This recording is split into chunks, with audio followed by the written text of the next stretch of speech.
A deadly smog in London killed thousands.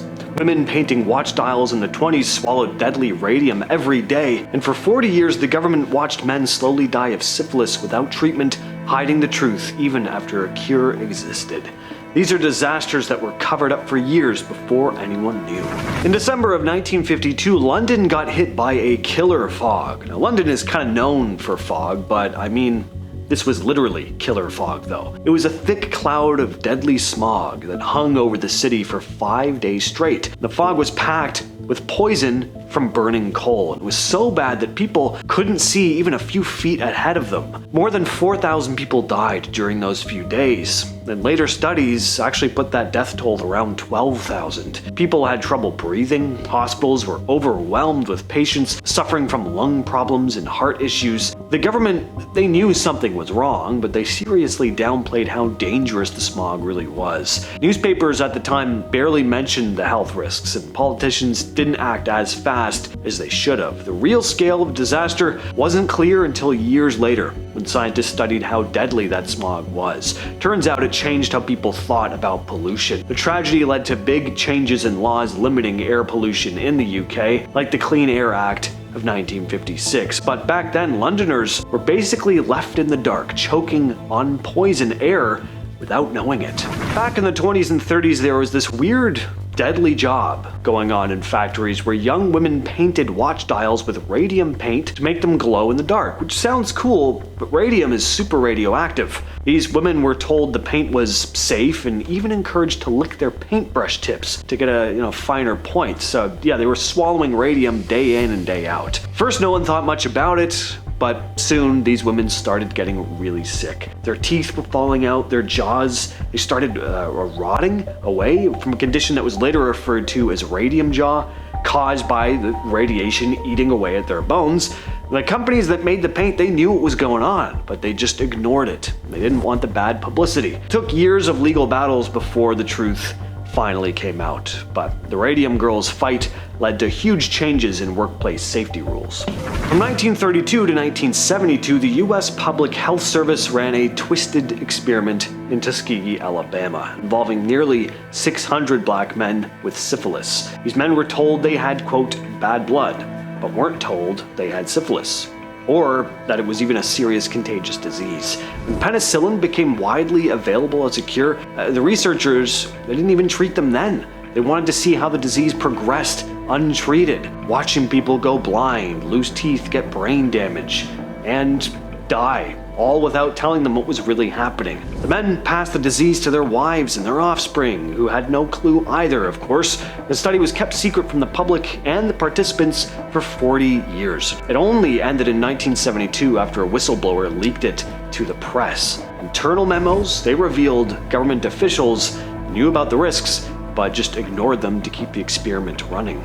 On March 24th, 1989, the Exxon Valdez tanker hit a reef in Alaska, spilling about 11 million gallons of crude oil. The oil coated over 1,300 miles of coastline, killing about 250,000 seabirds, thousands of sea otters, seals, and fish. The local fishing industry got wrecked. There were thousands losing their jobs and income. Exxon's first move was to say the spill, wasn't that bad, and that cleanup was working just fine. But scientists quickly proved that that was not the case. Investigations found the crew was poorly trained, the ship didn't have a second navigator like regulations required. Exxon's response was also slow, letting a lot of the oil reach shore before cleanup even began. Exxon faced a massive backlash, lawsuits, ended up paying billions in fines and cleanup costs, but the damage hasn't even fully gone away.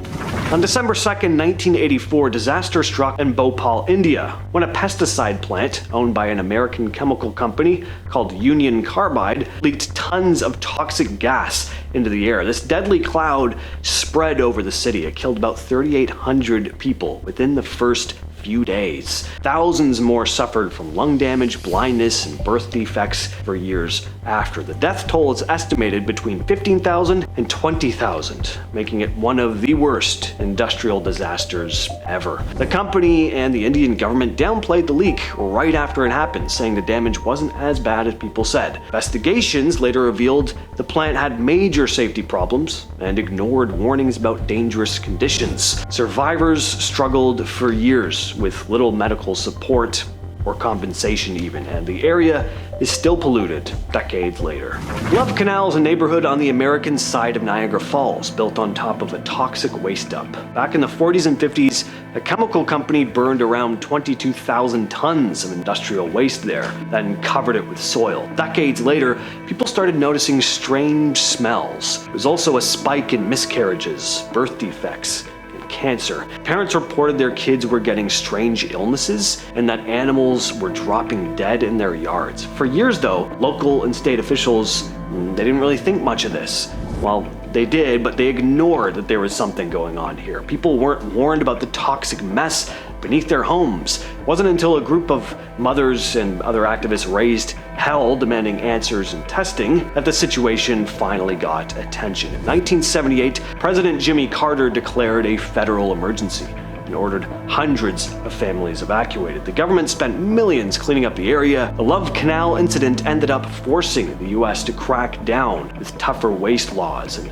keep a closer eye on chemical dumping. But for those living there, the damage was already done. In April of 2014, Flint, Michigan switched its water source to the Flint River to save money. What no one expected was that the water wasn't going to be properly treated, causing lead from old pipes to leach into the city's water supply. For months, residents complained about the water's bad taste, the smell and color, not to mention that people were getting weird rashes and their hair was falling out. Obviously, something was going on. The government insisted that the water was safe, saying everyone was just exaggerating. It wasn't until independent researchers tested the water and found dangerously high lead levels that the public finally got the truth. Lead is toxic, especially to young people, causes brain damage. The crisis led to a state of emergency, and the city had to distribute bottled water in filters. It also turned out that, surprise, surprise, government officials at multiple levels knew about this contamination, but covered it up to avoid spending millions cleaning up their mess.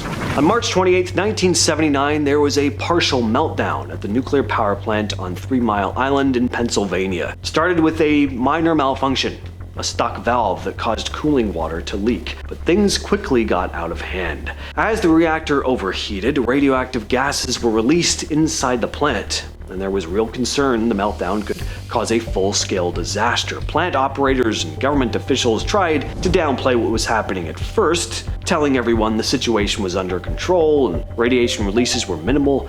For days, people were left confused. Some people did evacuate voluntarily anyway, though. But when investigations happened, it turned out that the nuclear industry and government agencies, they were withholding information and minimizing the risks to avoid panic. i.e., they didn't want to ruin their reputations and lose money. It wasn't until years later the reports showed how close the plant came to a full-on meltdown.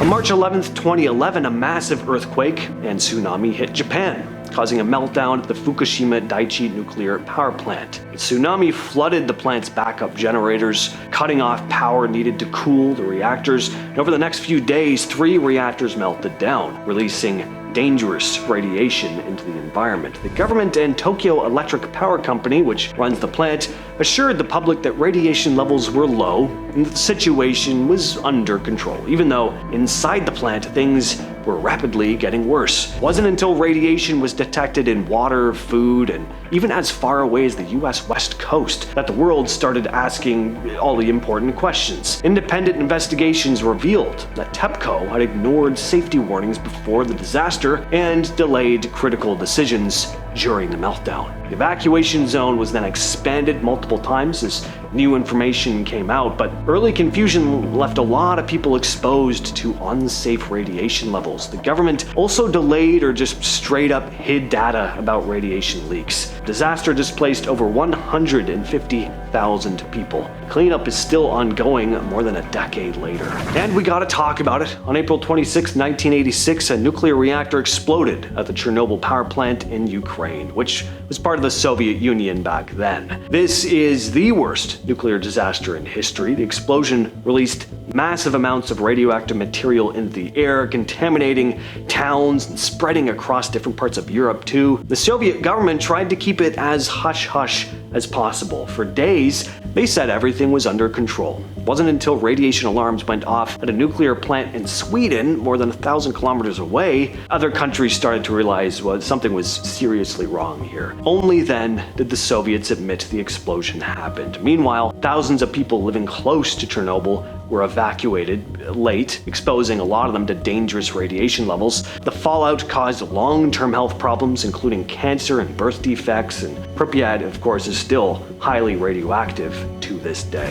I've been your host, James. I'll catch you, yes, you specifically, in the next video.